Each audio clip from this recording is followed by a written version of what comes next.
Dos hombres traen una ofrenda al Señor, uno del fruto de la tierra, el otro de las primicias de su rebaño. Dios acepta a uno y rechaza al otro. ¿Por qué? Abel se volvió pastor de ovejas y Caín agricultor.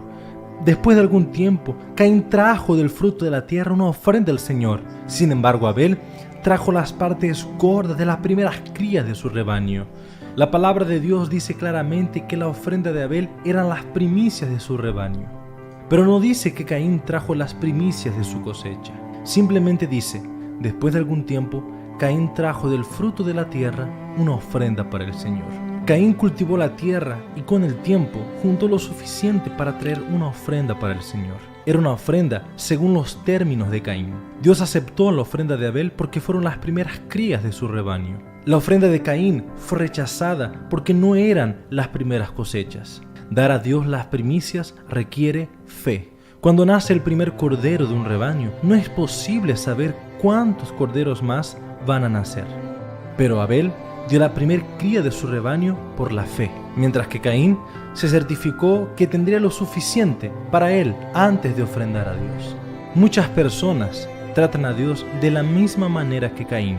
Nos certificamos que tenemos dinero suficiente para nosotros para después dar alguna sobra para Dios. Cuando damos lo que nos sobra, Dios no puede aceptar nuestra ofrenda, porque no son nuestras primicias. Otras historias muestran esta verdad. Cuando cayeron las murallas de Jericó, el Señor dio instrucciones muy claras para que los israelitas no retuvieran ningún despojo de la guerra. Todo aquello era de Él, declaró el Señor. Jericó pertenecía al Señor porque era la primera ciudad conquistada en la tierra prometida. Era la primicia. Dios retuvo la bendición que era para Israel porque un hombre se apropió de los despojos que no eran para él. Las primicias pertenecen a Dios, solamente a Dios. Había mucho más en juego que dinero cuando Abraham ofreció a su primer hijo, Isaac.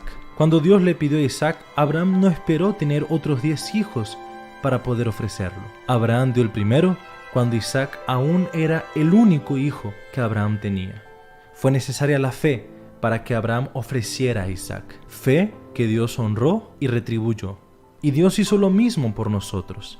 Él dio sus primicias en forma de su Hijo, su primer y único Hijo, que nos fue dado a nosotros en cuanto aún éramos pecadores. Dios nos dio a Jesús con la fe de que un día nosotros le diéramos nuestra vida a Él. El regalo de su Hijo vino mucho antes que la bendición del arrepentimiento y la salvación. Debemos dar nuestras primicias de la misma manera. Antes de que veamos las promesas de Dios, nosotros damos por la fe. Dar las primicias de tus recursos dice de ti lo siguiente: Señor, yo reconozco que tú estás en primer lugar. Yo te coloco en primer lugar en mi vida y yo confío en que el Señor cuidará de mí.